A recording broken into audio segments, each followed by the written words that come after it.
Hello and welcome to Geek Addicts, the pop culture podcast, where standing in a nuclear reactor can cause you to suddenly not be able to tolerate pants. My name is Matt. With me, as always, Bill Barber. How's it going, Bill? Oh, it's going. It's finally looking like spring, I know. sort of. Well, yesterday was debatable, but yeah, today was See, nice. yesterday was like the high 30s, almost 40, and I was actually like thinking about it. I'm like, we were just like so like the cold was so bad this winter that like going from hot back to that, like we're just like so not used to it. So we're like, it's cold, and I'm like, 30 is actually not that bad, and all things considered.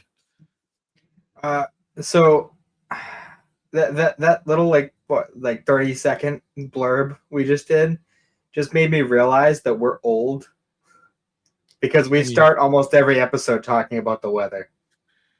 we are old. We're 31. I'm gonna That's be it. 33 this year. Wait, 30, 30 32, I think. I don't even remember. Fuck. 32, 33? I don't remember. How old am I? See, that's the real that's the real realization that we're right there. Yeah. Um yeah. But Yeah. I don't even know where to go from here on that. Uh yeah, it's My been God. I'm pretty sure we start most episodes talking about the weather than bitching about work. It's Yeah. typical 30-year-old old person stuff at this point Talking because about how tired we are. yeah. Uh tired because we exist. Because life is just Yep. tiring. Yep. But yeah, I so did. what have you been up to this week, Bill? Not a whole lot. I'm not gonna lie.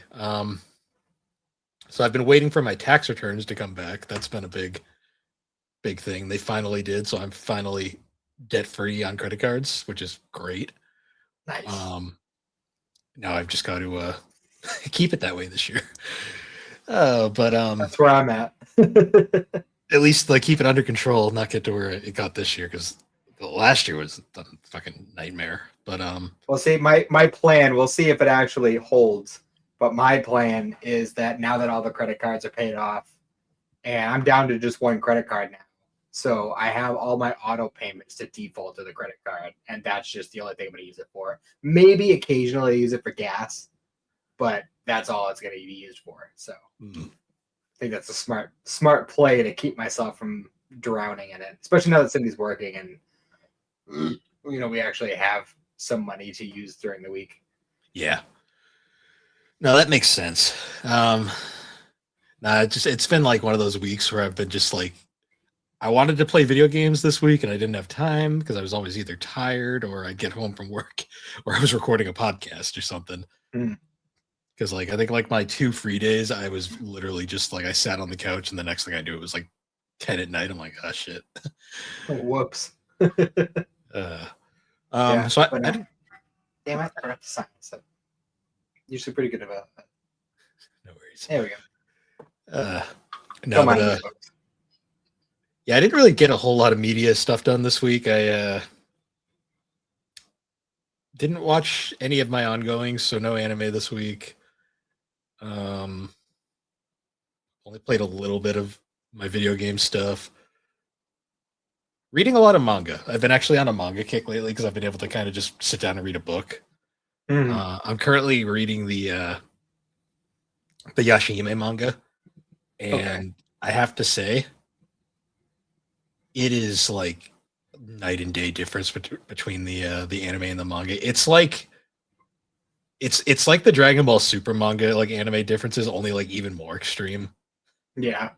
Like I'm reading it through and I'm like, this makes sense. Like the structure, like everything's explained, the characters are actually developed. I'm like, this is like I'm just sitting there, I'm like, how did they get the manga this right in the anime so average? Like I don't even think the anime Yeah. is bad. I just think the anime is just kind of it is what it is. The manga is actually No. legitimately pretty fun. Yeah. I was gonna say the anime version is definitely not up to par with the original Inuyasha show. So from Well, what I saw, at least.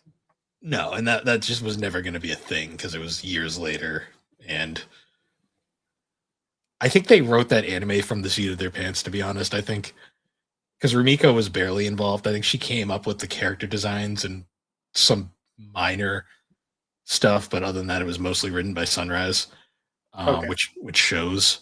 The manga itself was written and drawn by a different artist, but Rumiko was an advisor. So at least I think that way it kind of fits in better than a bit better than fits in better than the way the Sunrise anime did, where all the characters felt out of character. Yeah, that makes sense. That's essentially sounds like the same setup as the Super manga.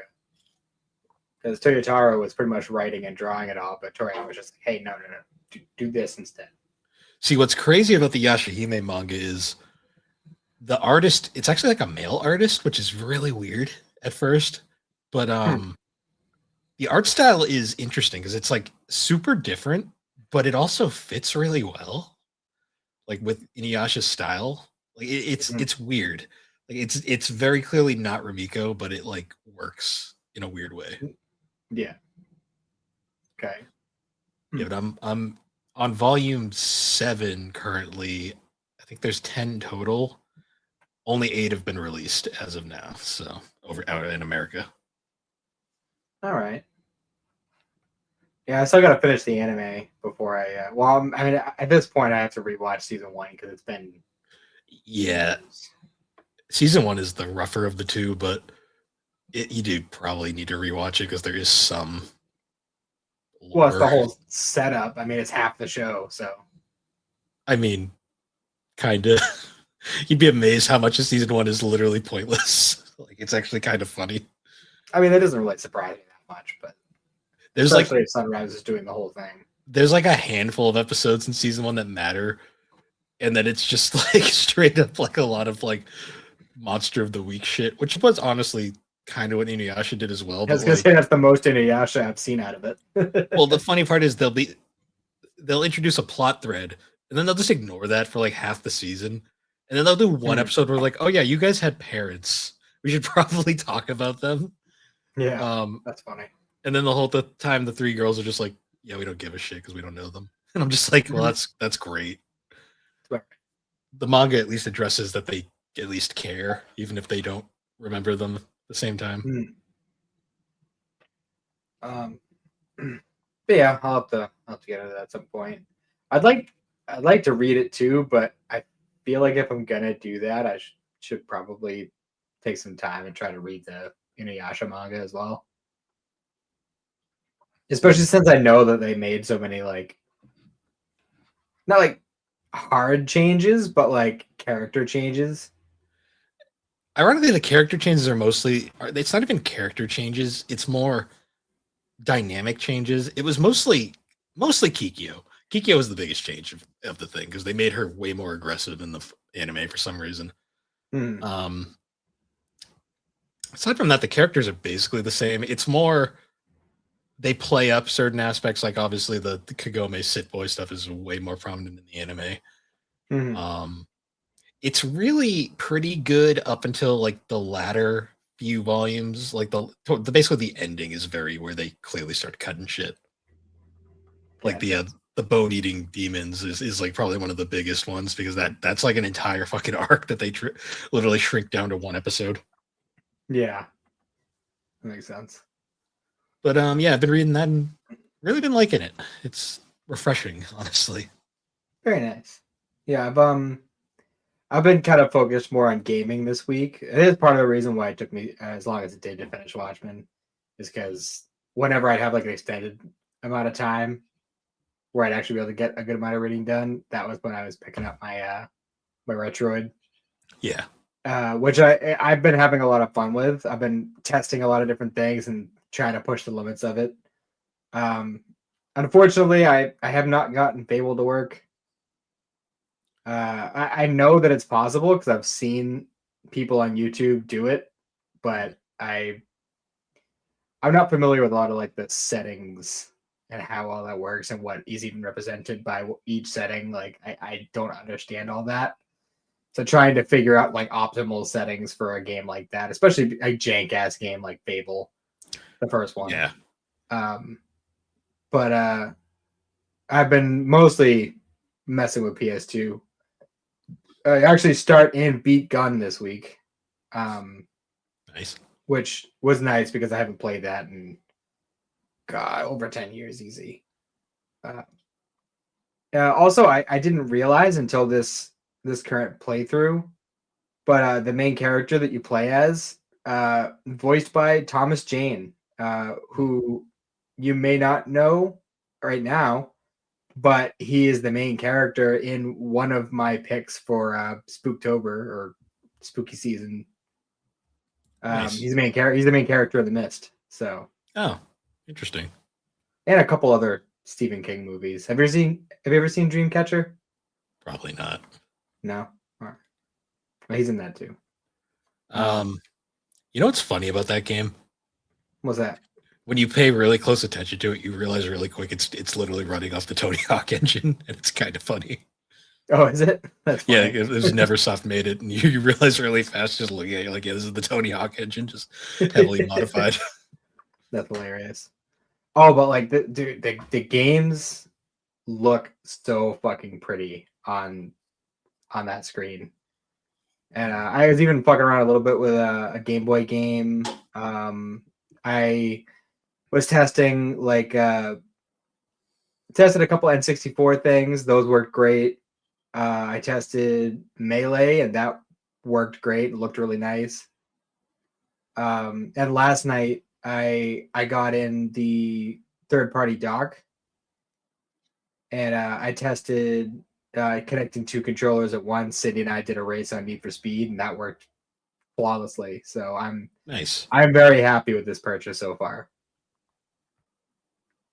And now I'm playing through the PS2 Hobbit game. Oh, nice. And I started it, I think, Friday afternoon. And I've only been playing it like here and there, but I'm halfway through the game now. For context for the listener, it's Sunday. Yeah. But it's going well. I'm really having a lot of fun with it. I'm really happy that I decided to do this. Nice. Having pretty much the entire PS2 library in the palm of my hand is pretty nice. Yeah.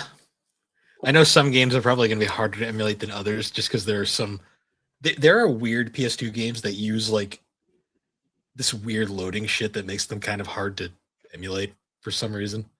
But like that's like maybe like a handful. So you probably as of now, the only one that I've tested that gave me any sort of trouble was ATV Off-Road Fury 2. And it wasn't even the game itself, like the performance of the game itself. Like the game was still running and I was still playing it, but it had like this weird visual effect where it was kind of like these lights flashing, but they're like polygonal lights. Yeah. It was probably weird. An emulation issue. Probably. But I mean, it wasn't really a major one I wanted to play anyway, so it wasn't that big a deal. Did you try 3 or 4 or 1 out of curiosity? Well, no, because 2 was the one I downloaded because that was my packing game with my PS2, so I played it a lot. You got a packing game. I did. I did not get a packing game. It's like funny, but that's fun. Yeah, I really wanted to play more Tales of Berseria this week, but it just didn't. Or last week, it just didn't work out, unfortunately. I gotcha. But yeah, I'm working through that. I'm sure by the next recording, we'll probably have finished Hobbit. I hope, because I am starting to get to a difficulty spike. I'm debating what I want to play next because I have a few games already loaded on there that I'm like some games that I've already played in the past and some games that I've never played that I'd like to go through. But I don't know. I'm thinking about it and I'm trying to decide what I want to go for. Nice. Yeah. But yeah.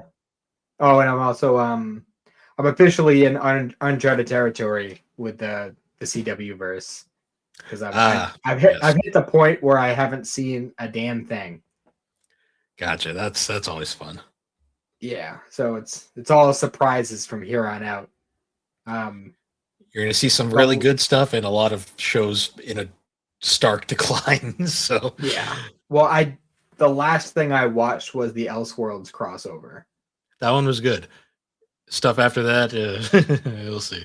Well, they introduced Batwoman in that, and like I knew that Batwoman was one of the series that is part of it. So like when they started like showing Wayne Enterprises and like showing the shadow figure in the background, like they really want us to think it's Bruce Wayne, don't they? They want to, but they can't because they can't use Bruce Wayne because this other thing is using it and they can't have two Batmans. I don't know. They're saving it for Crisis. And also that's bullshit because there's always been numerous Batman. Well, actually, you'd be surprised. Like the DC animated universe used to get a ton of shit for that. Like when so like you notice like it when you watch like Justice League and then you go into Justice League Unlimited, you notice like all the Batman cast aside from Batman disappears. It was because Teen Titans came out, and when Teen Titans came out, basically that meant Robin and Nightwing by proxy were officially no longer allowed to be used because they could only be in Teen Titans, and that was a different continuity. That's so weird. And then like all the Batman characters got embargoed because the Batman came out, the second Batman show that was different. I remember it vaguely. I remember not liking it as much. It's honestly way better now than it was back in the day. But what's interesting about that one is because Teen Titans was going on, they couldn't use Robin in that either. So that's why Batgirl shows up first, and then Robin shows up later after Teen Titans went off the air. Why couldn't they just use a different Robin? Because Warner Brothers and DC are stupid. Because there's dumb like fucking 8 Robins. You don't have to use Dick. Well, he's the only one that. Well, here's the thing. It goes deeper than that because they were using Dick in Teen Titans, and because of that, they couldn't even use Tim in the animated series because he's a Robin. Like that's how. So he just can't be called Robin. They can't use a Robin. They were restricted from any Batman characters in Justice League. Red Robin. He didn't exist yet. There is actually a character called Red Robin. That's why I said. He didn't exist yet, and that would still count as a Batman character. So no. Stupid. Yeah, DC has. Yeah, I don't know. I don't know why they do it that way. They just do. It's a very interesting way to set it up. That's why legit like only Batman showed up in Unlimited basically the entire time. Strange. Yeah. But speaking of superheroes. Yeah, speaking of comics, speaking of superheroes, we're going to talk about a book that technically doesn't have any, except for one. Yeah, it's mostly just punks in costumes. That's a way of putting it. We are talking about Watchmen, the 1985, I want to say, originally published. That's when it takes place, so I have to assume. I believe so. Let me check Wikipedia. 1986 is when it was written, but it took place in 95. The 1986 maxi-series created by Alan Moore, David Gibbons, released by DC. One of the most acclaimed comic books of all time in a lot of ways. Mm-hmm. And boy, is this thing influential, but also holy shit. Does this thing get dark and very deep at times. So I guess like going into Watchmen a little bit, this was your first time reading it, right? Yeah. Okay. This was like my third time maybe. It had been quite a while since I've actually sat down and read this thing going forward, and I forgot how dark this story really gets at times. So I guess the best way to set this story up is this story takes place in an alternate 1985 where Nixon is still president and The Cold War is like legit going to go nuclear. It is like it's like literally a dystopia. Like the world is shit. It's actually kind Yeah. of funny watch reading this nowadays. I'm not going to go any farther into that, but yeah. Yeah. Um, and the whole idea behind this story is it's essentially like a deconstruction of the comic like superhero comic genre. Hmm. It's essentially like what if there was actually like what if we had these heroes but they were in like the real world and it was like a believable setting for the most part, Hmm. and you realize real fast that would be shit. Like that would be Yeah. really bad. Um, so I guess going a little bit farther into the setup, the characters for this story, it's actually kind of interesting. The original idea for Watchmen was they were going to use the Charlton Comics characters who DC had acquired at the time, which are Hmm. famously like characters like the Question or Blue Beetle, Captain Atom, characters like that, Peacemaker. But DC realized really fast we just paid a lot of money for these characters, and we really don't want them to be killed off and made unusable. Hmm. So they urged Alan Moore, the writer, to make XBs essentially, like original characters, but similar. So that's why when you notice really fast, like characters like Rorschach are is the Question, but like a more exaggerated version of the Question. Um, Hold, before we can, well, keep talking, but yeah, I'm googling what the actual pronunciation of his name is because I was struggling to try to I fucking believe figure it's that out. Rorschach, like because it's supposed to be a reference to like Rorschach paintings, like the ink paintings like that. Um, there is also a Night Owl who is technically based off of the Blue Beetle, but a lot of his design does also take inspiration from Batman. But character-wise, he's very much Blue Beetle. Um, What, the Night Owl? Yeah, he yeah, reminded me a lot of Batman. Batman aesthetically, but character-wise, he's Ted Cord. Like he's very much Ted Uh, Cord.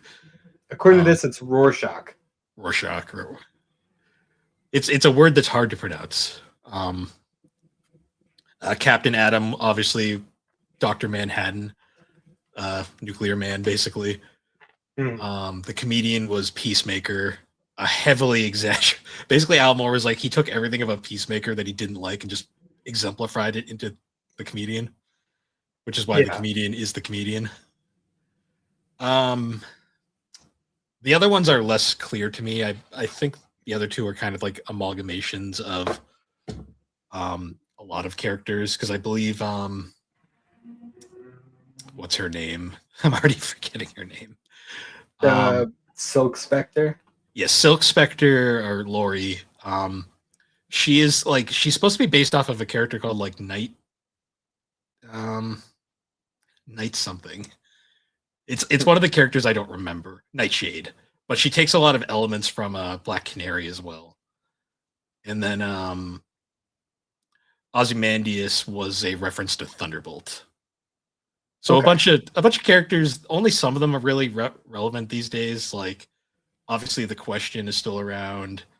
The Blue Beetle's still around. Um, Peacemaker is very popular right now.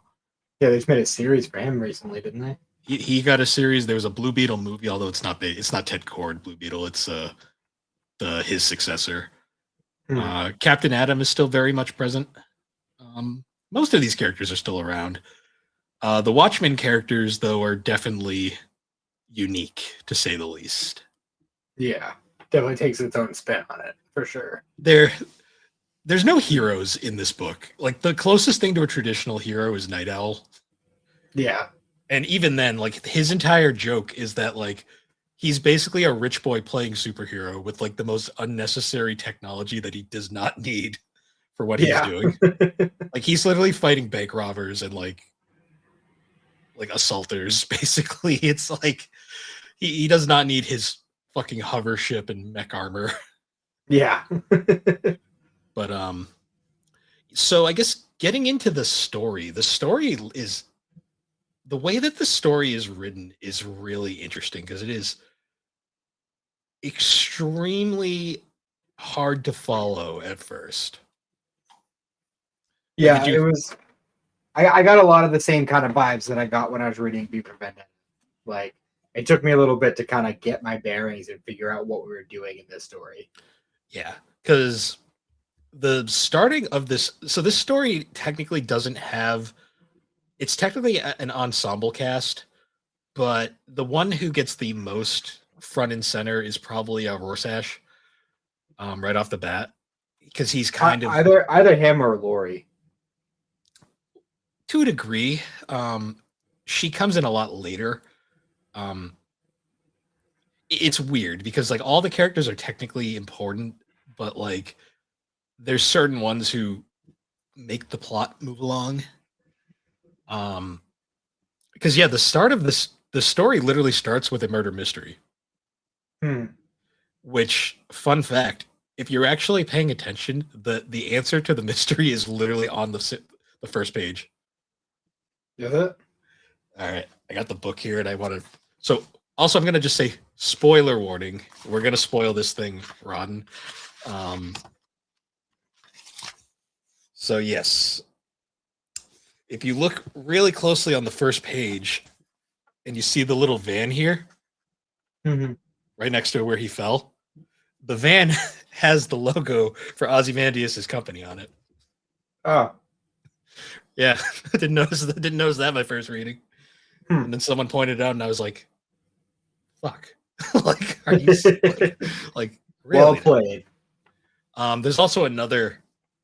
This one I've seen online, and this one might be a bit of a stretch, but you notice how like on all because they have all like the individual comics. This was originally 12 issues.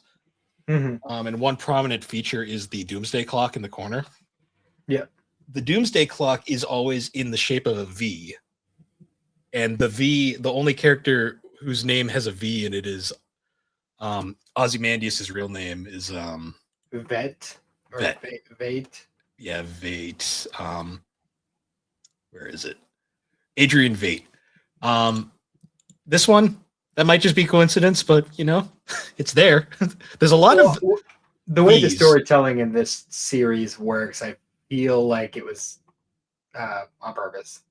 It has to be, because there is another key thing that a lot of people miss the first time around reading this is when you look at any of the narrations, all of the main characters are are like unreliable narrators.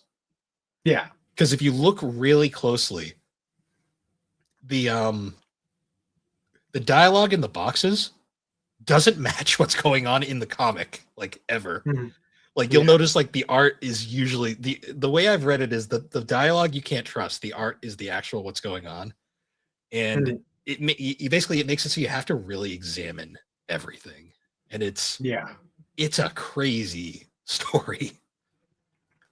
I did think it was kind of weird too. I'm trying to like parse what the meaning of it is, because obviously like just about everything that happens throughout this comic is intentional, but that internal pirate story that was going on throughout the whole thing, like I'm still trying to figure out like what the role of that was. That the pirate comic that goes throughout this story, because every issue has a recurring bit where they go into this in comic within the comic, and you get this little thing between these two characters, the newsstand guy and then the boy reading the comic. I believe their literally names are Bert and Bernie. Like I think they're both they have the same name when they find out at the end. But the context with that comic, from what I understand, is that comic is the most truthful thing in this entire story. Okay. Like that comic is legit what's going on in this story more often than not. Yeah. I was like going through it. There was points where I was just like, man, I want to read that story. Where's that story at?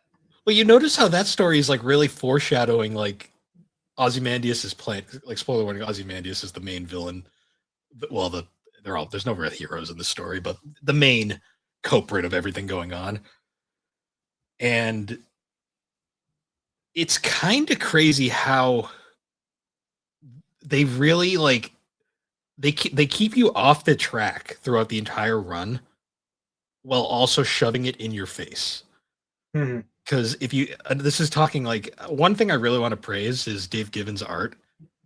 It is intense in a lot of ways, But like one thing you notice is like anytime a really key plot point that seems irrelevant at the time is going on, like there's a plot point in the story talking about how Dr. Manhattan is potentially giving people cancer. Um, anytime the cancer thing pops up, there's always one of Vet's like products is always around in the background whenever those points come up. And it's always like when Dr. Manhattan's ex-girlfriend is talking about her cancer, there's a poster for his perfume brand over to the side. And I'm just sitting here going like, huh, like that's interesting. Yeah, it's still interesting too how he was just like, I'm gonna come up with this elaborate ruse to figure out how to give all these people cancer so that everyone thinks it was his fault. Like, yeah. So I think before we go in, because we're not really going beat by beat, we're kind of just talking about the experience. it's too dense. It's too dense. It's too dense, and we have to do like a segment situation and talk about each chapter individually if we're gonna. Even then, I think we're just not smart enough for that. No. So what are your thoughts on all the characters, like the main ones? I mean, for the most part, they were pretty engaging. I was really interested by Rorschach at the beginning because it seemed like he was going to be like the main focus, but then like certain ways in, like a few chapters in, it like kind of shifted, and we were kind of getting more into like, you know, Laurie and Dr. Manhattan, and to a lesser degree, Night Owl. Like we were getting a lot more from them than we were of him, and he would just kind of pop up from time to time. Yeah. Dr. Manhattan was interesting. His backstory is nuts. Like, yeah, when you find out he was a watchmaker whose dad was like, "This is useless. You're going to be a nuclear physicist instead." Yeah, right. Of all things. And his death scene is brutal. Well, his origin story scene, I should say. Yeah. Like, gets just straight up annihilated by a nuke. And then like what, like so and so months or years later, he's just like, all right, I figured out how to put my body back together. I like how he's just like do it quite right. A circulatory system walking around at one point, and it's like, what the fuck? Yeah. And then he just reappears to his girlfriend, like fucking butt ass naked. He's like, I am returned. I love how like he rebuilds his body. I'm like, yeah, that's close enough. It's just like, did you forget that people aren't blue? Yeah, I don't. It's like if you could rebuild your body out of nothing, I'm pretty sure you can make yourself the right color. Yeah. I do find it very interesting too how they constantly do this thing where they switch between. They'll talk about like so there's two teams in this series. There's the Crime Patrol, I think they're called. They had a dumb name. It was the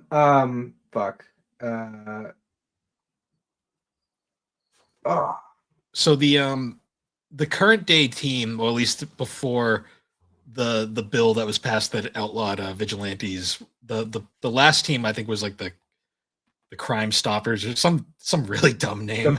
The first one was the Minutemen. Yeah, the original team was the Minutemen, who they were essentially the JSA, like the original heroes. Yeah. And then they were replaced by the whatever, the crime whatever people. I don't remember their name.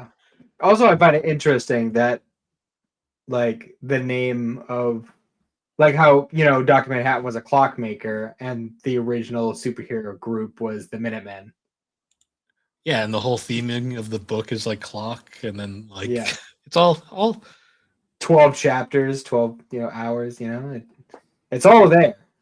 I just always love the fact that this deep shit was written by this dude. This Charlie Manson looking motherfucker. That guy who does not hide his opinions on things, let's just say. I know nothing about him, so I couldn't say, but you can tell by the way he writes about certain things that, this is how this guy believes. Because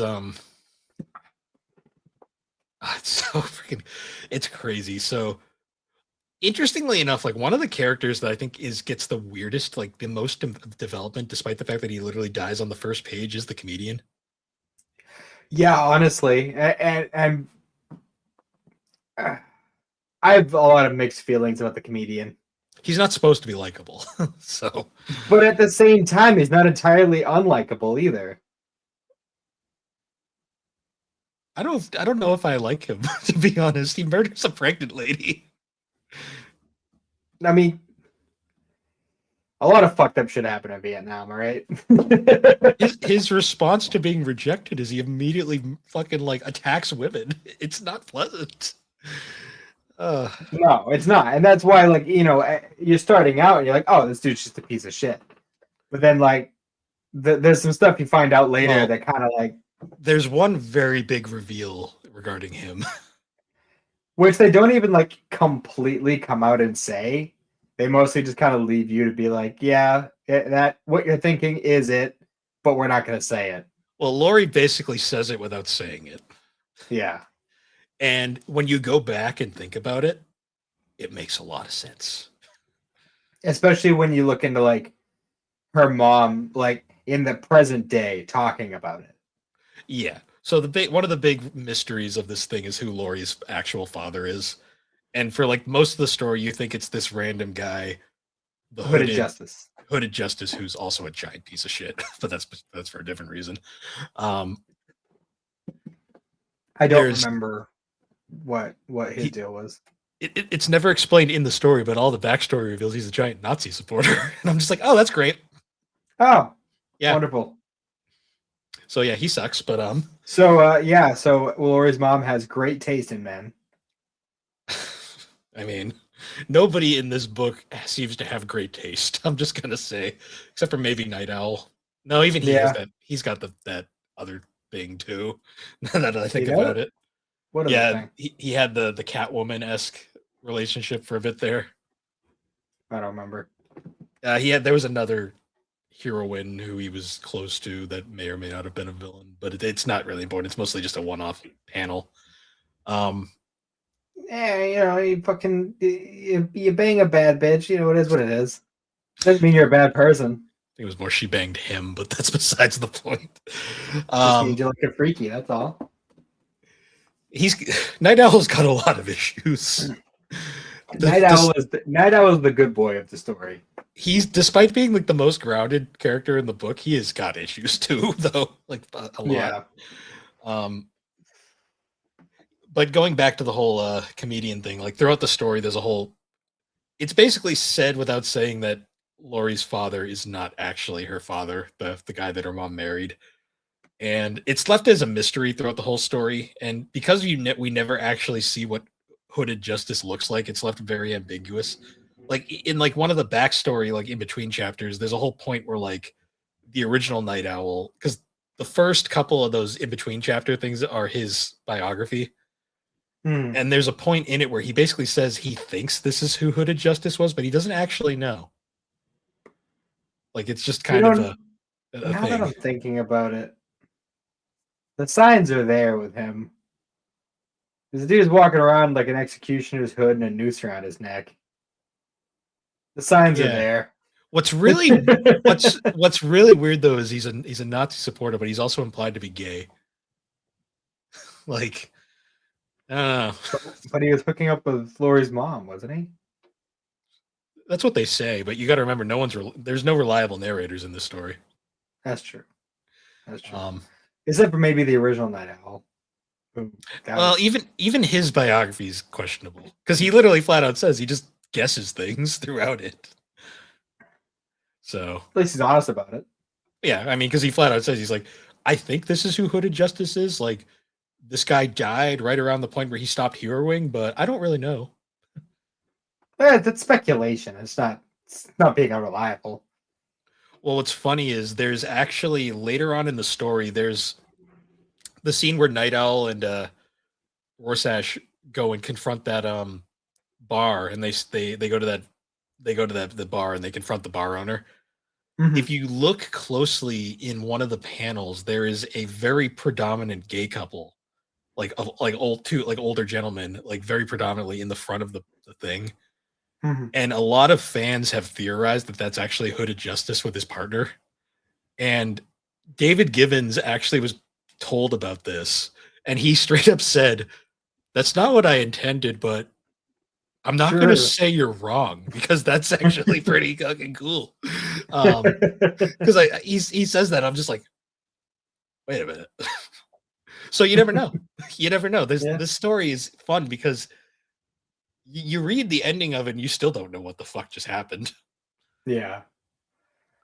But we've been really stretching this out. Basically, it's found out later that it's revealed that the comedian is Laurie's father, in the sense that she basically kind of figures it out on her own because she Yeah. puts the signs together, because neither parent ever explicably says it. The closest you get is there's the scene where they first initially meet, after the initial attempt to start the team, and he's trying to get close to her and being like really actually like one of the few genuine decent moments the comedian has throughout this Mhm. story, and he immediately gets basically told to fuck off, Yeah. which he does. Keep in mind she hadn't Lori hadn't found out that he also attempted to assault her mother earlier in the past, so she Mhm. had no idea. And of course, she finds out later, and their second encounter is not nearly as friendly, and she never finds out there either. But it's Yeah. basically revealed when she breaks down on Mars and destroys Dr. Manhattan's Mars palace. Which was just rude and uncalled for. Well, did you catch the symbolism there? To So in an earlier scene where it's basically confirmed that Laurie's father is not actually her father, she smashes the snow globe. Oh right, It's yeah. it's That it's makes a sense. parallel to that when she finds out who her actual father is. She smashes the very palace-looking clockwork contraption on Mars. Mhm. Um, it was just a thing I realized really fast. I was like, oh, that's a parallel. That makes sense. And then the final basic confirmation is right at the end of the story. Laurie's mom kisses the photo of the original team right on where the comedian was, Yeah. which was basically just like the final confirmation of that. Also, did you notice the other thing right away that I thought was interesting was anytime like a woman like fights back against the comedian, he immediately assaults them or murders them. But when Laurie throws the drink in his face, it's the one time he doesn't. That may make sense. That's like another sign there because he doesn't want to hurt his daughter, because it's like the only person he really seems to care about in his But weird I way of mean, doing that. well, see, here's the part, because I don't want to say like I, I I don't want people to get the wrong idea. The comedian is a piece of shit. There's no way. There's no two ways about it. He's a compelling piece of shit though because his character is so weirdly deep. But when you find out the whole stuff with Laurie's mom, like at the end of the story, and it kind of like, because the only context we really have for what happened there was what was the it was the original Night Owl, right? Walked in and he wrote about it. Yep. Um, he walked in at the end of that whole thing, so he doesn't really know what happened before that. So what we're seeing might not even be what actually happened. Well, you got to remember And when we find out that they actually had an actual relationship, later on, yes. so it's one of those weird things that like, and especially when you have that extra context of Lori's mom being like, "Oh yeah, no, it was a long time ago. It's fine. Don't worry about it." Like, it kind of leaves it open to interpretation. Like, maybe it wasn't as bad as we seem to think it is. Hmm. And well, again, he is a piece of shit. No Yeah. arguments about that. But Vietnam was fucked, and it brought out a lot of bad stuff and a lot of relatively decent people.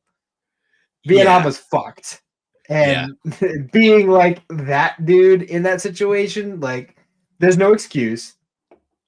Well, but there's a lot of people probably walking among us who did fucked up shit in Vietnam. Yeah. And, doesn't necessarily mean that they're at their core a bad person. No, the thing with the comedian is he's literally like the definition of like a nihilist. Like, he legit only really cares about himself. Yeah. And what's crazy is Rorschach is an even bigger one. And ironically, For sure. Rorschach is like the only person who's really upset that he died because he was like his hero. Yeah. It's very clear considering how the way it's written around him is that he's like the only person that really seems upset about it because that was like literally his idol, basically. It's really funny too because Rorschach really reminds me of like season 1 Arrow. like, like he's got like a lot Kinda. of those kinds of vibes. He's just like, oh, I need some information. Oh, well, I broke your finger without asking a question. My bad. Here's the question though, if you want to keep another one. Like, Well, it's really funny too when you realize Rorschach is just like is essentially a he's a very exaggerated version of the Question in a lot of ways, but he's mhm, such an iconic character that they actually took a lot of his influence um and added it to the actual Question, like especially the one from the animated series, well mhm, Justice League Unlimited. Um which is really funny because he's actually not that extreme in his comics. mhm. Um unlike Rorschach, who's straight up just a right wing nut job, crazy person. Out of curiosity, are any of these characters featured in any other sect of DC Comics? um, do you want me to save the sequel to Watchmen for when we get to the end, or do you want to just tell you, Oh, explain it there's to a you? sequel. There sure is. Wasn't aware of that. It's all right. Fans would prefer it didn't exist.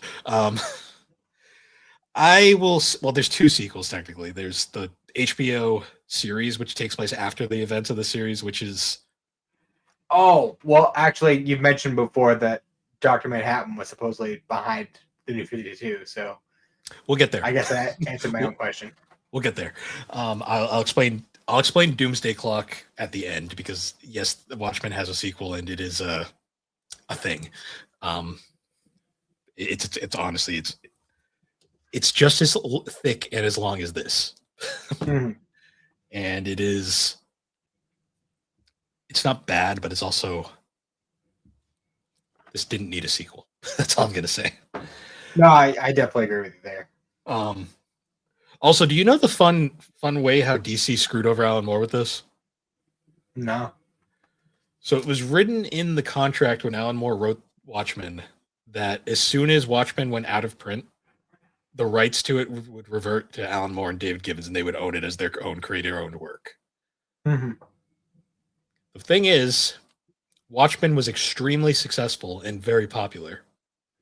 So DC, after the 12 issues were done, immediately made the trade paperback. The Mhm. trade paperback has never been out of print. Jesus. Do they get any royalties at all for it? Oh, it probably gets royalties for it, but it soured Alan Moore's relationship with DC so bad he basically refused to ever do anything for DC ever again. The only Mhm. other thing he did for DC was the Killing Joke, and that was only because it was a favorite of the artist Brian Boland. Mhm. That's also why he refuses to put his name on any adaptation of his work. Like you'll notice, like the Watchmen film, it only lists David Gibbons. It doesn't list Alan Moore as Mhm. a creator because he doesn't want his name on anything relating to it. Okay. Alan Moore is like basically just a hermit now that just is secluded away. No one really Mhm. knows what he's doing anymore. But yeah, his relationship with DC was like super soured by this whole Gotcha. experience because DC basically stole one of the greatest comics of all time from him. I mean, could he not have like negotiated a better arrangement, Well, or unfortunately, was that just DC being sneaky? Like, oh, we're just gonna set it up like this, so if it's successful, we could just fucking screw him on it. I don't think the way it was signed was initially to screw him over. I just think it happened that way, and it was just kind of a case of DC was like, "Sorry." That makes sense. I mean, it was a kind of a similar thing with the author of the Witcher novels when CD Projekt Red came to him about the games or whatever. I think he came to him about like the first game. Or no, I don't know if it was like they had to approach him for each individual one, but basically, like when they approached him about a game, he was just like, "Yeah, sure, whatever. Like, I don't think anyone's actually going to care about it, but yeah, go for it." Mm. They were like, "All right, so how do we want to set up this payment? Do you want like a percentage, or do you want like a flat amount that we'll pay you right now?" And he was so like he had so little faith in the game being, popular that he just took the flat amount. So kind of fucked himself pretty Yeah, hard there. that sounds more like a him problem than the company itself. But he's been super bitter about it ever since. Well, they offered him. They offered him a No, they better did. deal. They gave So him the chance. I don't feel as bad in that case. No. Watchmen was more just like, yeah, that's shitty. What are you gonna do? Yeah. Keep in mind though, DC is also the company that basically stole the rights of Batman from its true creator for years and only recently acknowledged his existence and properly credit him now. So despite knowing full and well, like they like knew full and well, and they just went years basically being like, yeah, we know he created it and did most of the work, but Bob Kane had a contract, so sorry. Yeah. We know Bob Kane didn't actually do anything, but sorry. He has his credit now. That's all that matters. But yeah. So Watchmen. Where were we? We were talking about the comedian. We had mentioned. Is it interesting that Ozymandias is probably the least interesting of all the characters, despite being the one that has the biggest like surprise? Which I think is actually the point. I borderline ignored him throughout the whole thing until the big reveal. Yeah, and I'm sure you were like, "What?" I was just like, "Okay, this dude's just whatever." He's just, I have all this money. I'm so smart. Look at me. I still walk around in my costume, even though I'm not a superhero anymore. Well, you realize too, like that's another little hint is how like nostalgic he is for the past and like stuck he is in it. And the whole time I'm like, when you read it again, knowing everything, you're like, the signs are fucking everywhere. Like it's literally in your face.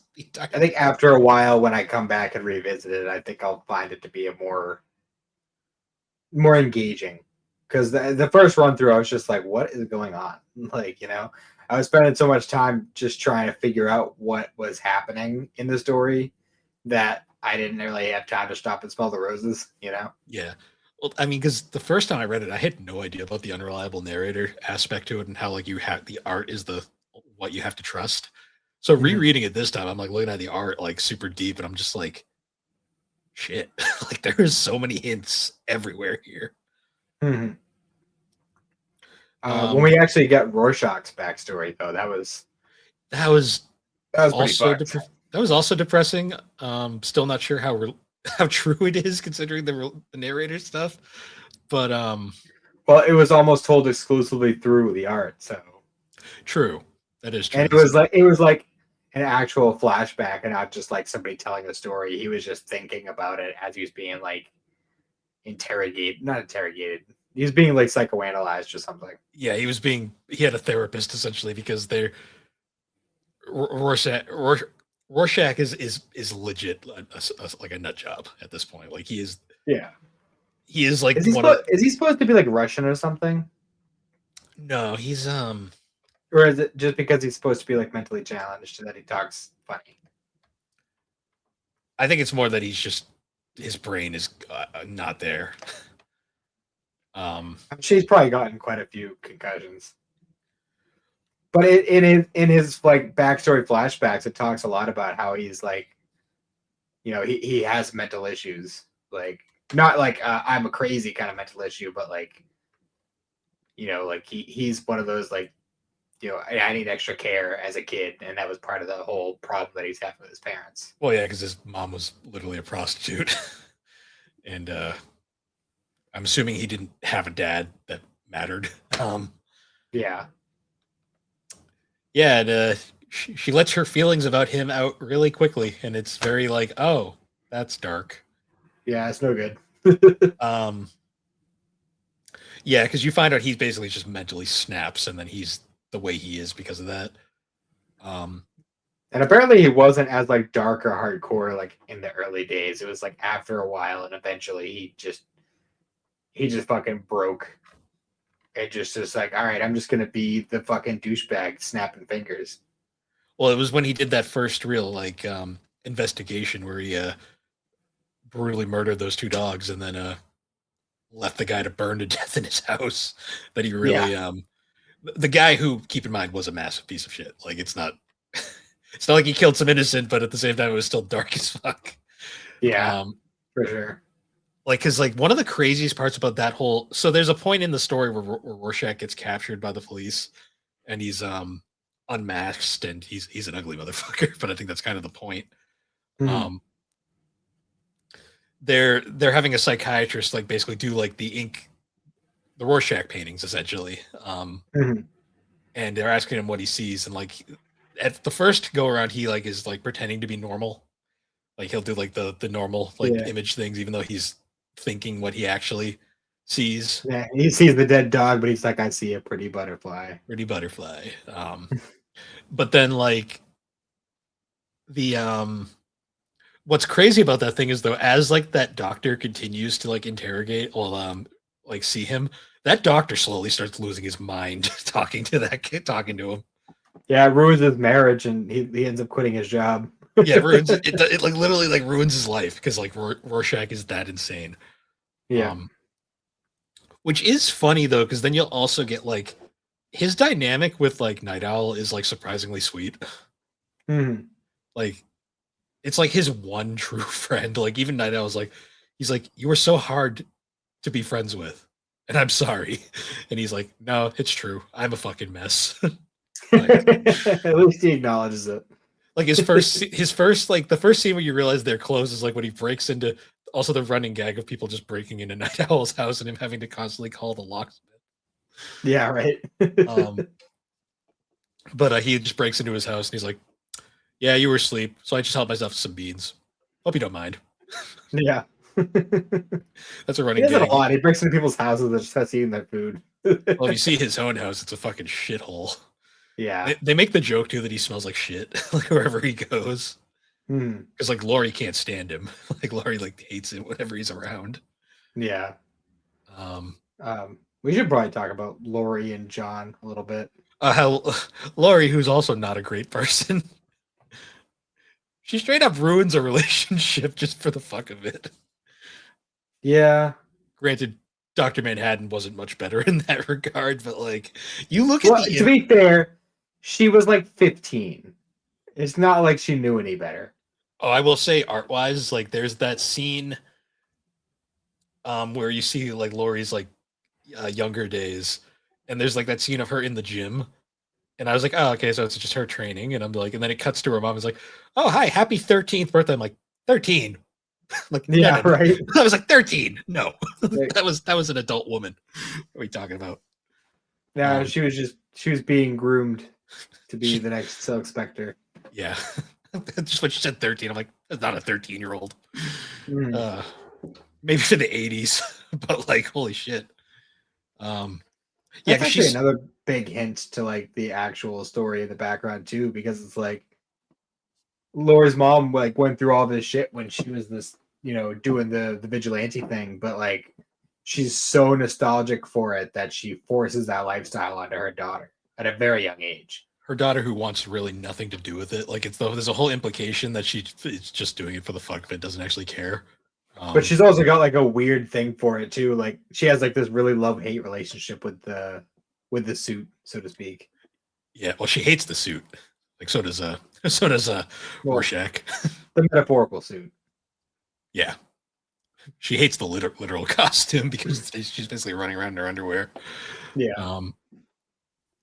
Because like the scene that got me the most was, so she was like 16, I think, by that point. The scene where they're doing the whole trying to get the team together and they're all met up there for the first time. If every panel of that, like you look at the art, she's like eyeing Dr. Manhattan the entire time. And I'm just like, damn girl, you're not subtle. She watched that Blue D. It was out on display most of the time, so I love how they go out of their way to censor it for like the first half of the story, and then like they just at one point they're like, "Fuck it," yeah, dick. Also, his Literally. like weird, just wears less and less clothes as the story goes. Yeah, he just eventually gets to a point where he's just like, "Why am I bothering? This is stupid. Who's gonna stop me?" Yeah, I know, right? I also love their breakup scene because it's That is just like, such a fucked up it scene was too. so bizarre. And I was like, wait, is this really? Yep, that's happening. Okay. Well, it Because for makes it some work. reason, like the relationship is like, I don't know, it's getting to like a strained point. And he's just like, you know, it would make her feel better if I made clones of myself and went to town on her. Like, Well, what the fuck? it gets even fucked up, the more fucked up, because there's a running theme with Dr. Manhattan that he's losing his humanity more than he already has. Like he's losing touch with it. Like he's basically like he just doesn't give a shit anymore. Um, what makes that scene even more fucked up though is like you get that introductory scene, and then she wakes up and sees there's two of them, and he's like, "What the?" She's like, "What the fuck?" Like, and that pisses her off. But then she goes into the room and finds out he's not even there. He's in another room actually just working. Yeah. Like and Just typing away on his computer. and she's like, no, we're done. I'm done with this shit. This is ridiculous. Yeah. Which that scene made me laugh because like that is such a fucking anime trope too. Like, 'cause we joked about it with Naruto. Yeah, I was gonna say it's that, you know, Naruto's doing that because he makes it a point at one point to be like, oh, it's like a rule of mine, no shadow clones in the Hokage's office. Like, so you're sending those home to do your business with your wife, aren't you? Like, Knowing Hinata, she's probably into it. So probably. because those two have like, despite being awkward as fuck, they're together. They're like a weird, even more disgusting thing. So Although it's like a weird thing when you think about it, because if that weird anime filler episode where the shadow clones were around so long they became sentient holds true, then that's really weird. I'm gonna hope not. I don't want to think about that. All the shadow clones gain sentience. It's like, wait a minute. It's so Dr. Manhattan to me is like such a weird character because like from the outside you think he's the villain a lot of times, but then you realize he's really not. He just kind of is there. He literally is just kind of he's literally just like living off vibes by the end of the story. Yeah. He's just like, you know what's more interesting than humanity? This sand. That entire issue, like the entire issue with the sand and stuff, is probably the deepest one. And the whole time, it literally just has this recurring. Well, because it's told out of order. Like that entire thing is just all over the place, like the time frames. And it's literally him just chilling on Mars, being like, "Sand. This is nice.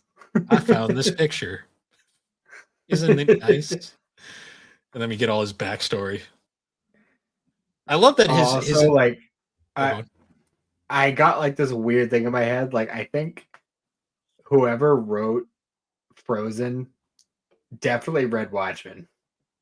Because there's a very similar scene where Elsa's doing her whole like fucking like, oh, I'm just gonna run away and live in the mountains or whatever, and she makes a big ice castle. I'm like, that's literally what fucking Dr. Manhattan does on Mars. Yeah. I mean, Watchmen's extremely influential, so it wouldn't surprise me if it was referenced. Like if you want to talk about weird like references and stuff, Rorschach is apparently was the primary inspiration for. Where did I find this? According to Wikipedia, Rorschach was one of the biggest influences on. I've lost it. I don't want to say this unless I know. Found it. Apparently, Hajime Isayama, the art creator of Attack on Titan, apparently Levi was heavily inspired by Rorschach. So keep that in mind. I see it. I can see it. Thinking about it after the fact, I'm like, yeah, I kind of get it. He's not as no, Levi's not as fucked up, but his mom was a prostitute. Yep. And he's very paranoid and about shit and kind of a conspiracy theorist. And he makes dumb decisions under pressure. Yeah. Yeah, come to think of it, yeah, that makes a lot of sense. Not the sole inspiration, but apparently that was one of the writer's biggest inspirations for Levi. So. And we had the whole thing with Dr. Manhattan with like just the nervous system, and then he gets super, super big at the end. Yeah, there's a lot there. Yeah. No, because yeah, so like continuing on with the story too, like after basically Dr. Manhattan gets they make the whole fake like he's killing people with cancer, even though they're very specific, like outlying like outlying cases. Because they find out Mhm. Lori doesn't have it, and she was around him for like 20 years. Yeah, she was with them for a long time. Yeah, and she's fine. Surprised it took Um, her that long to just say fuck this. yeah, I know, right? Well, we find out Lori basically like once the act that outlawed vigilantes came around, she basically just hangs it up and just chills with him in government seclusion just to get a paycheck. Yeah, because I guess like part of it was like, oh, we need you to be there to like keep him grounded and happy, so he doesn't just fucking go nuts and kill a bunch of people or something. Yeah, to the point where her mom basically says, "Oh yeah, they just keep you around because you got to fuck them every couple of days." Yeah, right. I was like, Which Jesus. apparently he's not that interested in anyway, because he sent in his fucking shadow clones to do the business for him. Well, yeah, he's bored of it, so he's trying to make it creative. Hmm. Um, He found some interesting videos on the internet, and let's try some stuff. yeah. Basically though, like he basically gets like basically just run out of off Earth, which was all apparently Ozymandias's plan was just to get rid of him because he was just the only real obstacle in his way. Yeah. And Dr. Manhattan's literally just like he's like, all right, well, fuck this. I'm going to Arizona. And then I'm going to Mars. Bye. Yeah. It's just like, okay, he's gone. And then uh I did think it was kind of funny that like so eventually Lori ends up at Night Owl's place and they're hanging out or whatever. And like They at just some kind of point, huh? he basically she shows up at his house distraught, and then she's like, no, I'm gonna go. And then he's like, wait, stay with me. I don't have anyone else over. I'm lonely. And she's like, okay. He's like, my couch is comfy. Basically. Totally what he had in mind. Also, I found it interesting that like they start hooking up at one point and he can't get it up. Yeah, he can't. And then he can only do it in the costume. yeah, because then they get in their costumes like we're gonna go save some people from a fire. Then they bang then and it's fine. It's just like, oh, I see. So that's what does it for you, huh? Yeah. It's like one of the few surprisingly, not counting Dr. Manhattan, there's not a lot of nudity in this book, which I was actually surprised by. That's like one of the few nude scenes in this entire book. Yeah, they're very few and far between. Which was actually kind of refreshing, I'm not gonna lie. Yeah. Because this book's already edgy as fuck as it is. Hmm. Like to the point where Lori refers to herself as edgy multiple times. I will say the relationship between her and Lori and Night Owl though is kind of cute. Hmm. Like it's actually For like sure. it's like wow, this is actually kind of normal. Like it's like a Until normal. the end when it gets sad. I mean, they live happily ever after. Well, kinda. After they find out what's actually going on, they're fucking so depressed. They're literally weeping as they're hooking up. And then Dr. Manhattan just stands over them like, that's nice for them. And then he leaves. Yeah, he smiles. He's like, "That's nice," and then he just leaves. No, but they get together at the end and they live happily after ever under different identities. But they're fine. That we know of. No, we explicitly see it. Oh, well, I mean, they show up at her mom's house, Yeah, just to say hey, but also it's implied in the sequel that they're still happy wherever they are. They're not very. They're not. They're not. The HBO series though completely shits on the ending, but that's a different thing entirely.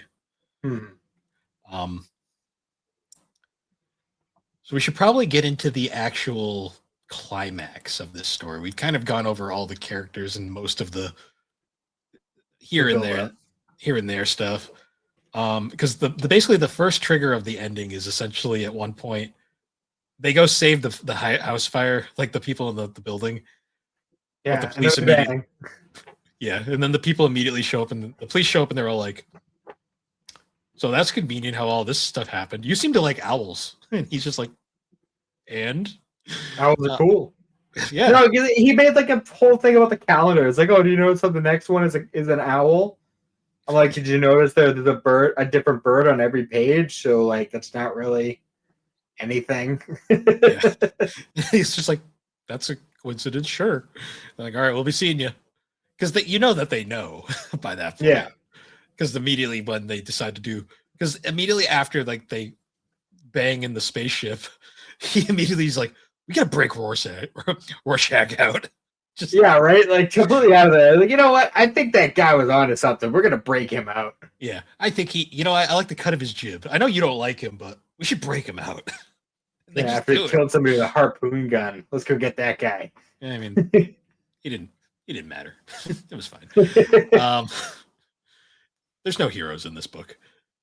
True. So yeah, they go and do like the prison break, and I did like that. Rorschach's entire prison experience is hilarious because he just doesn't give a fuck in the slightest. He's like straight faced the whole time. Like all these people are trying to break into his cell to kill him during a prison riot. He's just like, yeah, I'm just gonna, break the toilet, blood it, and then I'm gonna use your fucking welder's fringed cord to just electrocute all of you. Yeah, there was that, or the guy in the food line who was like trying to stab him, and he just fucking grabs the fucking boiling oil and just fucking in his face. Which that's a severe oversight, having that in reach of the most psychotic person in the prison. I also like how the lunch lady's like, "What are you doing? Don't do that!"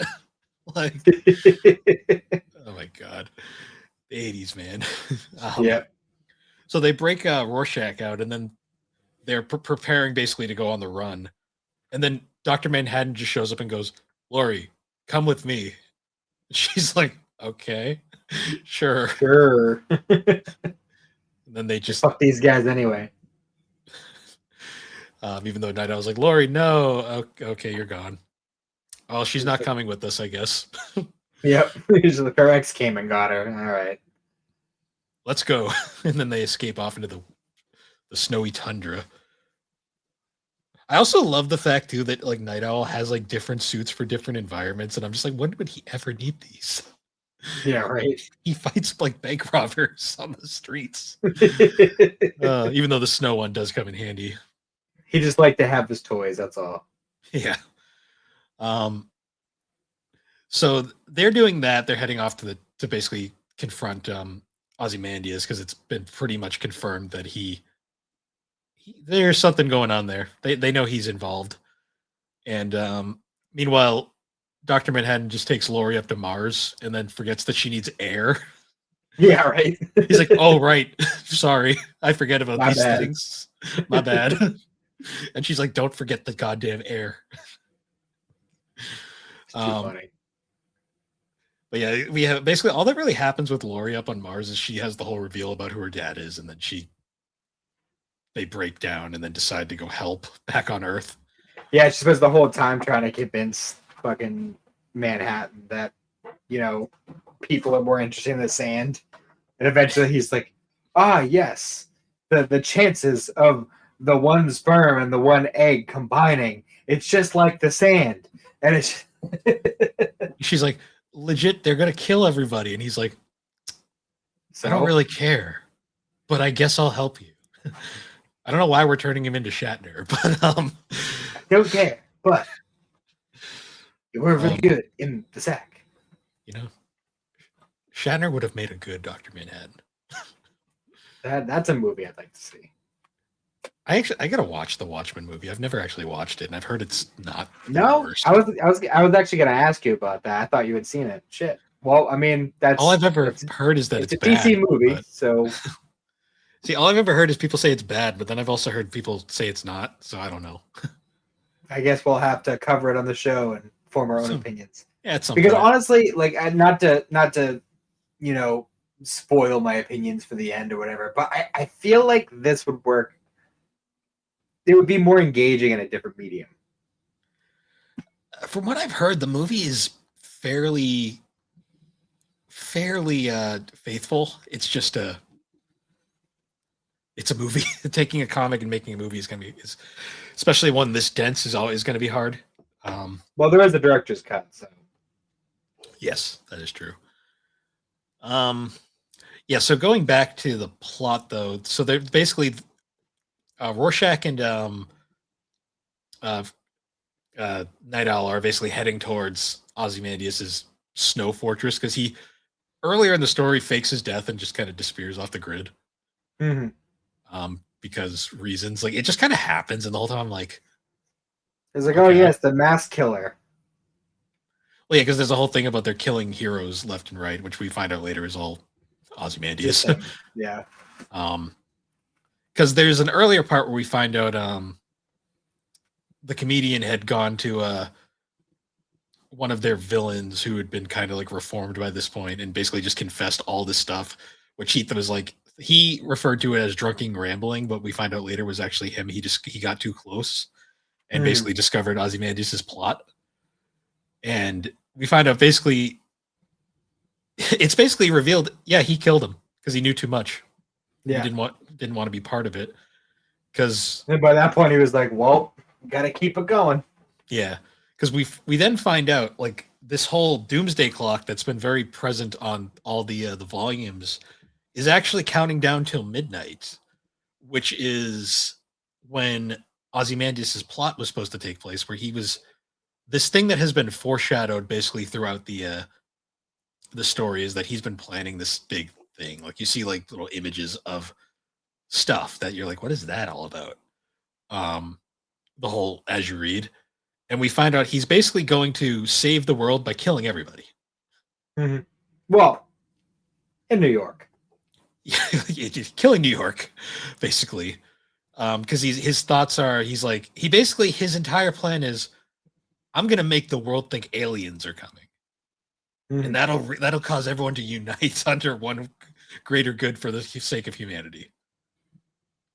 Which ironically is exactly what happens in the Halo segment we'll be covering later. Yeah, kind of, yeah.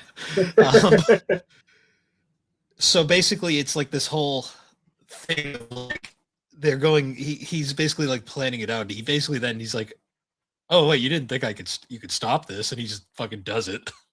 It just straight up one of the darkest.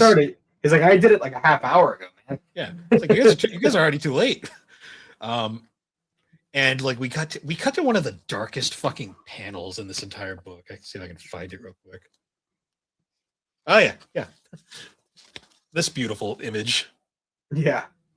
Of essentially he made this giant. He basically, because he's like a splicer, I guess, made this giant like squid alien creature that just and then used it as an excuse to kill all of Manhattan. And it's fucking dark and like literally a ton of like the background characters that we've like kind of like gotten accustomed to in this book all get just straight up murked here, just dead.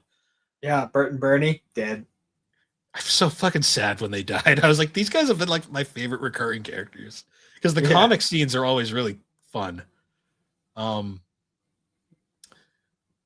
What's interesting though is like that whole thing happens and like basically like they're like it gets to an entire point where like essentially they just kind of finally like after like there's a point where Ozymandias tries to kill Dr. Manhattan by blowing him up the same way he was created. And killed his cat friend, by the way, which I was like, that's fucked. Oh yeah, I kind of forgot about that. Yeah, well, he's like, fucked. He makes the whole point. He's like, I'm sorry, buddy, but it has to happen. And then kills Dr. Manhattan, who then immediately comes back. He's like, well, you thought that would kill me? Like, really? He's like, you realize that's how I got my like. I've made my body again before. It's fine. Like, you thought that was gonna work? It's like that was before I knew how to use my powers. Like, yeah, because there's a whole point where he like. Where like Laurie thinks she like takes him out, and then she looks down and sees he caught the bullet in his hand, and she's like, "Ah, shit!" And he just fucking suckers her. Yeah, and like they basically have this big confrontation, all of them, and then it literally ends with the point where they're just like, "All right, well, you can't bring everyone back. You don't want to just say like, let's just say nothing. We didn't see anything and just move on." Basically, yeah, because he's basically like, well, you could tell the world the truth, but then the world would go back to World War III. Yeah. So if you keep your mouth shut, the world will unite and ultimately be a better place. For now, anyways, because it's very implied this is only going to last so long. Yeah. But the whole thing goes where basically like Night Owl's like, yeah, fine, fuck it, let's just do that. And Laurie's basically Yeah. like, yeah, whatever. Dr. Manhattan's basically like, I don't care either way. Yeah. But then Rorschach's like, no, I don't care. I'm telling everybody. Yeah. Rorschach's like, nope, that's fucked up. I'm gonna go do it. Then Dr. Manhattan just fucking explodes him. Well, that scene's so fucked too, because like Dr. Manhattan in a weirdly compassionate moment is kind of like he's like Rorschach, don't, and he's like don't make me do it. He's like just fucking do it, and he's like okay, and just blows Yeah, him up. takes his mask off and just like just fucking pull the trigger. Yeah, because he's straight up he's not going to stop, and Dr. Manhattan's like don't do it, stop, don't make me. And he's like I'll fucking here do it. I'm not going to stop, and he gets fucking just gone. Yeah, I'm just saying with like the ultimate power Dr. Manhattan has, and with like what I know, like the little bit that I know about the role he plays in later DC comics, like could have just zapped into another universe or something or another planet. Like didn't have to just fucking blow him up. But shock value. And also, I mean, hell, he even if he was gonna kill me, he didn't have to blow him up. And there's plenty of other ways he could have killed him that would have been a lot less like, oh look, there's just a stain on the ground. And I mean, some guts over here. It is one of the most shocking moments in the entire comic, and it's like literally It's a one of brutal death. It's one of the last pages too. It's like right at Yeah. the end, and it's like it's insane too because by this point you don't think any more of the main heroes are gonna die, and it's just like oh shit, oh yeah, he's gone. And then yeah, basically like Ozymandias thinks he won, but there's also another fun foreshadowing thing when he's like celebrating his victory. If you look in the background on all the little computer screens, one of them is a snow globe. And I'm like sitting here going like they're foreshadowing this is all gonna fucking explode again, isn't it? Yeah, and it's implied that Laurie and Night Owl essentially changed their identities and went off to live their own lives. But not before confronting Laurie's mother about her parentage. By confronting her, but also not really confronting her because it's still never exactly said. No, but it's pretty obvious by the end. Oh yeah, you find out. Like, by this point, it's very obvious, but it's kind of like a whole thing where they go off and they don't look anything like each other anymore because now they're just blonde. She's like got short blonde hair now, and then Night Owl's like he's got like blonde hair and a mustache now. I'm just like, sure. Yeah, at first I was like, who the fuck is this guy? Yeah. But yeah, they go off, and then the final page is one of the more interesting pages though, because it does actually imply it's one of the most up for debate panels if you don't take into consideration the sequel. We get that image because there's a recurring thing of like they constantly like go to this random tabloid newspaper that Rorschach really likes. You know, the kid with the smiley button shirt that you see. Yeah. That's the newspaper basically, and the final panel shows they're looking to make their next story, and he basically looks to the assistant there and he's like, go through the mail, see if you find anything interesting. I don't give a shit what you pick, but whatever you find, maybe it'll be a thing. And if you look in the pile, Rorschach's journal's there. Ah. Interesting. Another thing too that's kind of interesting is we find out throughout the story that Rorschach actually does edit his journal because the opening monologue where he talks about the comedian's death, that's considered like the first part of his journal. Mm-hmm.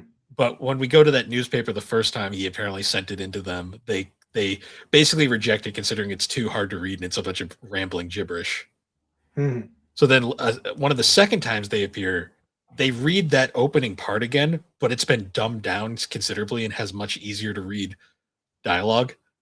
Mm-hmm. So it implies that he's at least like rewritten like parts of his journal at times.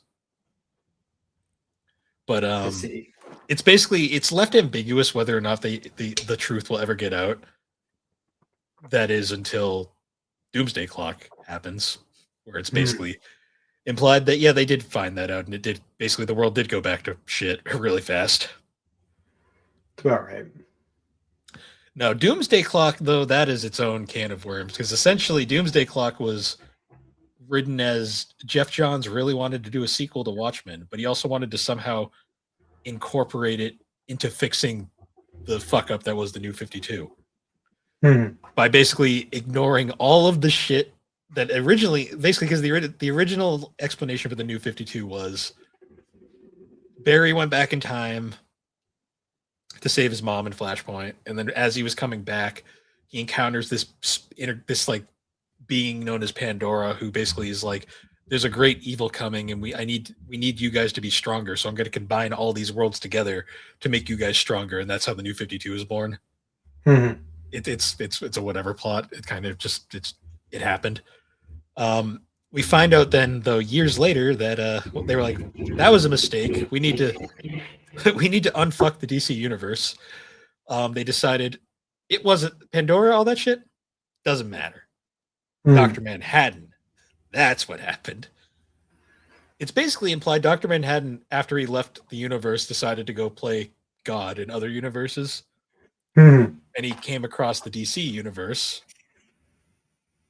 And he found Alan Scott's lantern before Alan Scott found it. And he moved it slightly a few inches away. So Alan Scott never found the lantern. The JSA was never formed. The world, because the Golden Age heroes never existed, the world became darker, so on and so forth. The New 52. Gotcha. And the whole Doomsday Clock, I haven't read it since it came out, so I'm very unfamiliar with it at this point. But basically, it's a few characters from the Watchmen universe travel to the DC universe, because it mostly takes place in the DC universe. And Dr. Manhattan's basically just there because he's basically the DC universe is devolving into chaos, just like the Watchmen universe was. Like the world's at war, like all these heroes are fighting each other, crazy shit like that. And essentially, it's enough to get Dr. Manhattan's attention, and then Superman causes him to discover what hope is, and in the process, he fixes the universe in exchange for his life. It's a bizarre sequel. It's not bad per se, but it's also like extremely unnecessary, especially because like it was so delayed that like a lot of it's like fixing the universe stuff kind of already happened before it was even finished. It's weird. Basically, all what it did was it was a combination of Doomsday Clock and then the event Dark Knight's death metal, that essentially they just established that everything's canon. Like the canon is whatever the writer feels like. All right. And that's kind of what we've been with the DC universe since then. But yeah, Watchmen it has sequels, but I don't think it needed them at all. Yeah. Kind of like Hush. Yeah, well, I mean, the current Hush sequel is extremely unnecessary. Hush could have come back, but I don't think Hush needed a direct sequel by any means.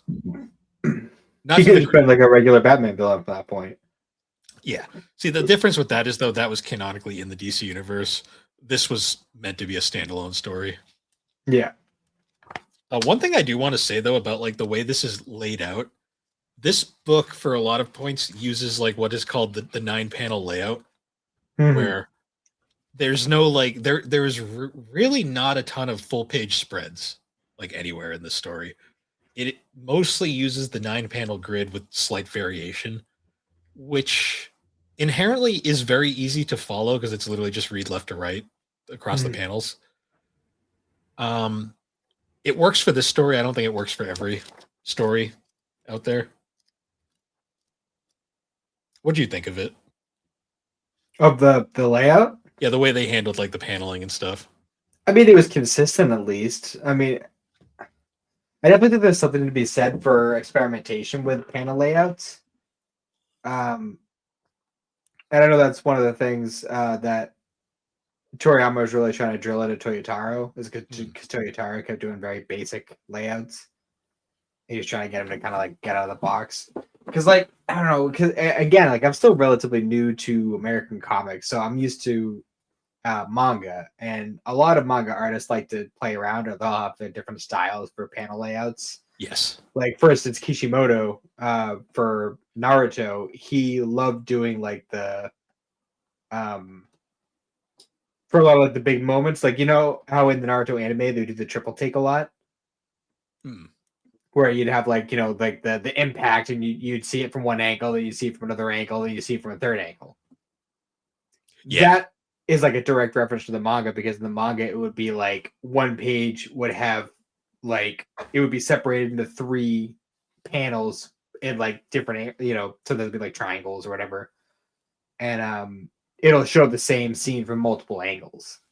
So like that's like a fun way to use the paneling, but also kind of get a full page spread for the same scene. So like while there's something to be said for consistency, I think experimentation and doing different things is kind of a necessity when you're doing comics. Yeah. It's well, it's interesting too. It depends on the book. Like some books are get really crazy with their panel layouts. Mhm. This one, it was very much a stylistic choice. Was just to do like Yeah, the 9 panel layout, which I think had a lot to do with the fact that how realistic and grounded this story is supposed to be. yeah. Like we don't Like need like this crazy. is the one simple thing about the story. Yeah. Um. Yeah. So that was Watchmen. It is. It's one of those books that like you can read it like 12 times and you'll probably still not Catch 100% more. grasp it. Yeah, It's it's an extremely dense book.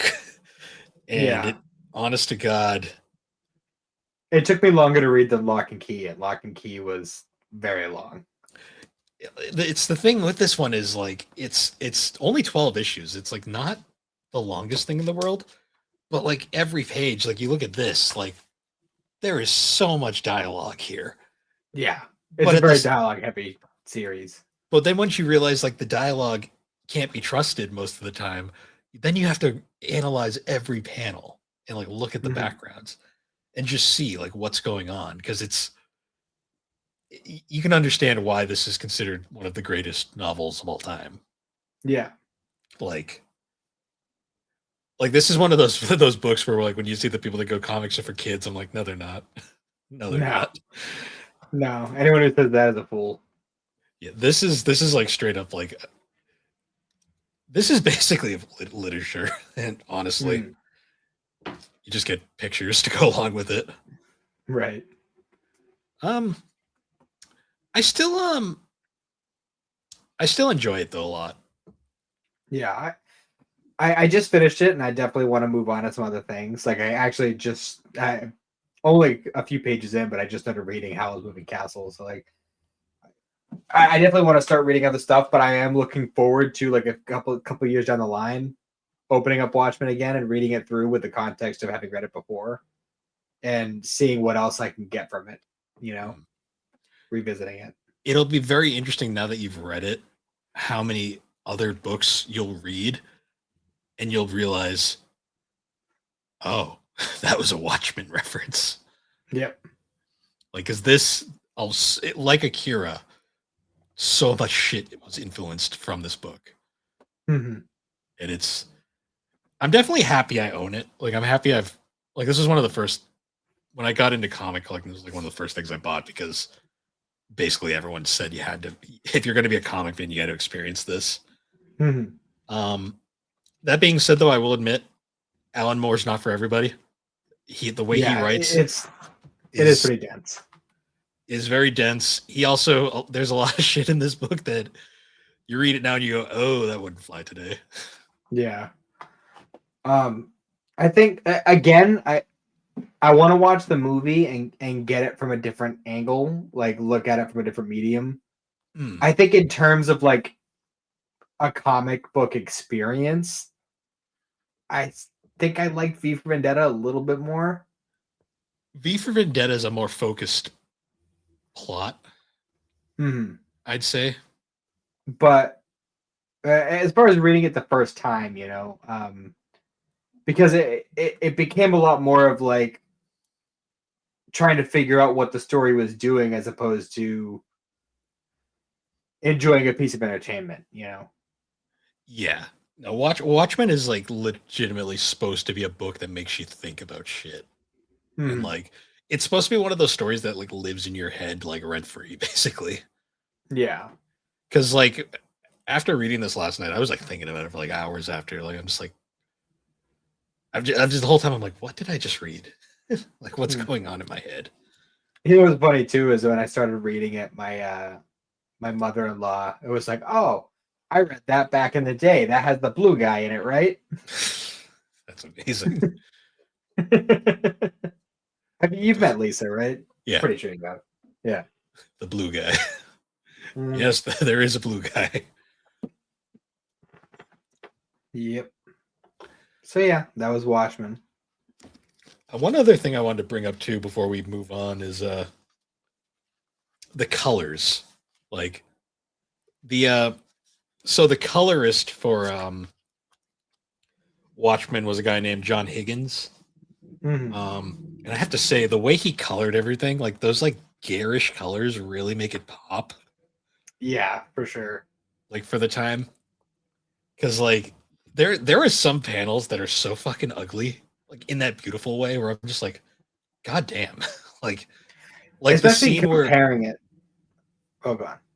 I was gonna say like the whole like scene where the comedian dies, Mhm. where he's pushed out the window. That scene, the reds and stuff, it's like that is a nasty looking panel, but at the same time, you're Yeah, like, holy shit, like for sure. Yeah, I was gonna say like especially comparing it to like V for Vendetta, which came out right around the same time, um, give or take a few years maybe. But like Watchmen definitely was playing with a lot um, more color, and I think part of that was like the kind of like painting a broader picture of the world. How like there's numerous different angles to look at things.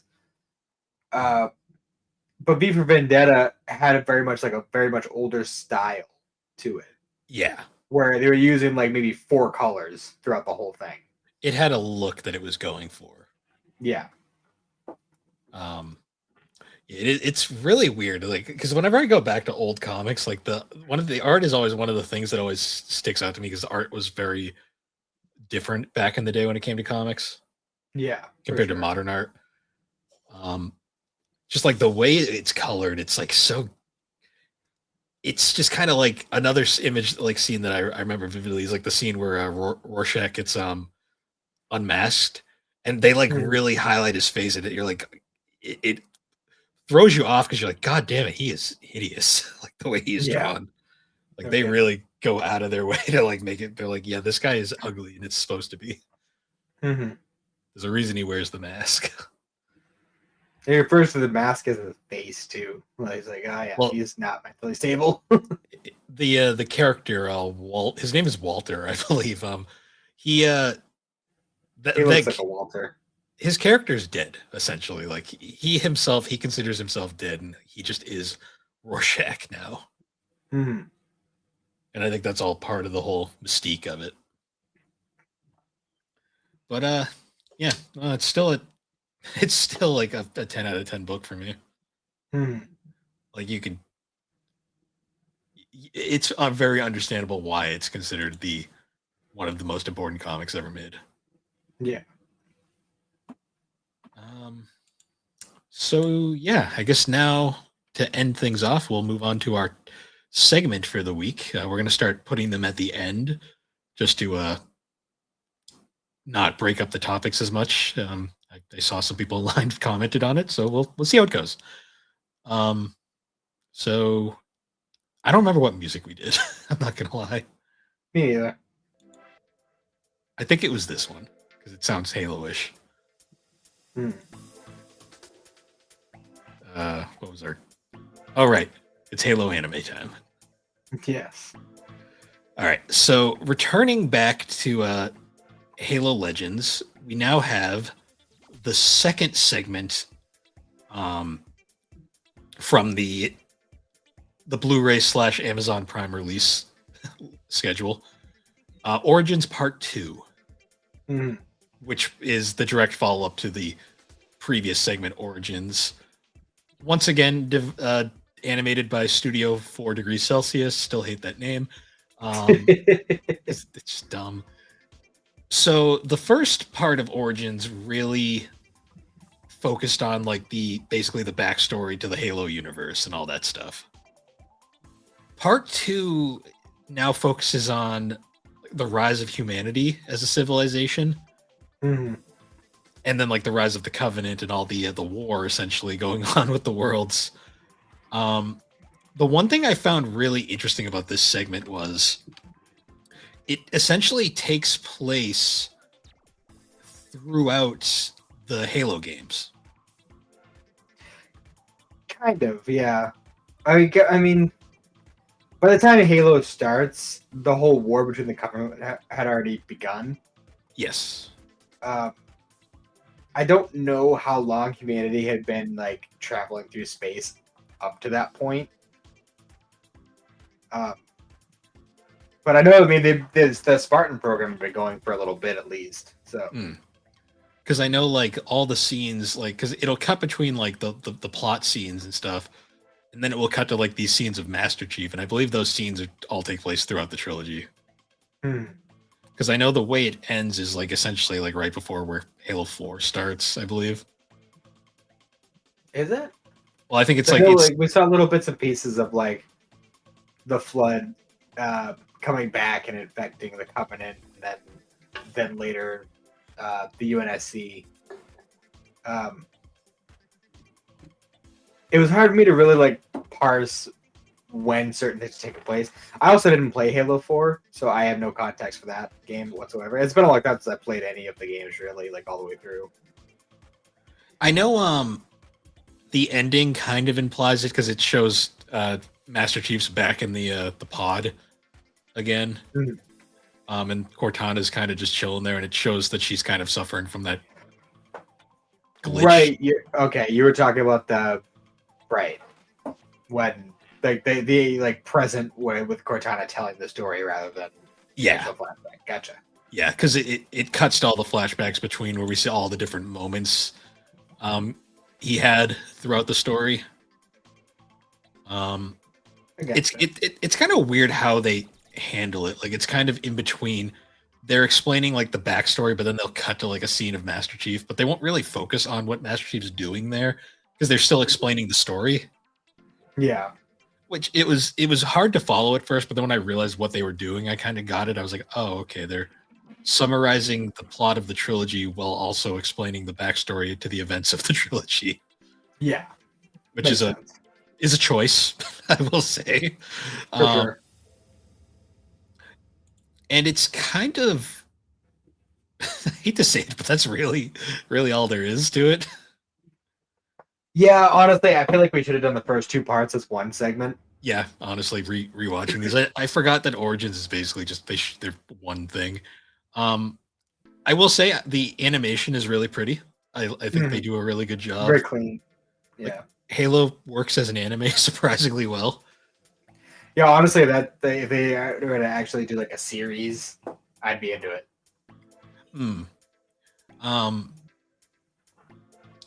Yeah, it's kind of interesting too because like the music and stuff is all really nice. Like the voice acting is very solid. I guess if you've never played Halo, watching those two back to back, I guess would give you sort of an explanation for what's going on. But no, for sure. I mean, honestly, I got a lot more from those two Origins than I got from the games themselves. So, which is interesting. I find it too that how elusive. What's Master Chief's name? Is it like John? It's John. I don't know if he has a last name. I don't remember. Why is every character named John? Dr. Van Hadden was John. Like, I mean, the name John's been around for over 2,000 years. So I know it's such a common name. Like so many video games. My brother-in-law's name is John. Yep. My uncle's name is John. Like, it's just so many video game characters have like protagonists and they're just John. Yep. think the main character of Mass Effect is also named John. Now that I think It's about an it. easy one to get away with. It's an easy one to get away with. Well, Yeah, it's like essentially the whole story of this particular segment of the movie or series, however one classify it, is that humanity after was it the Forerunners? yes. After the Forerunners, kind of just like redistributed the different species that they collected before annihilating all these planets. Humanity went through like its whole course of like developing and getting more advanced, killing each other in more fun ways, I guess. Yeah. Until eventually they were like, we should work together to go to space because there's too many of us on this planet to support. I really did like the scene where it showcased them like populating the other planet, like building up that big city just for it to get immediately destroyed. Yeah. That was a cool effect.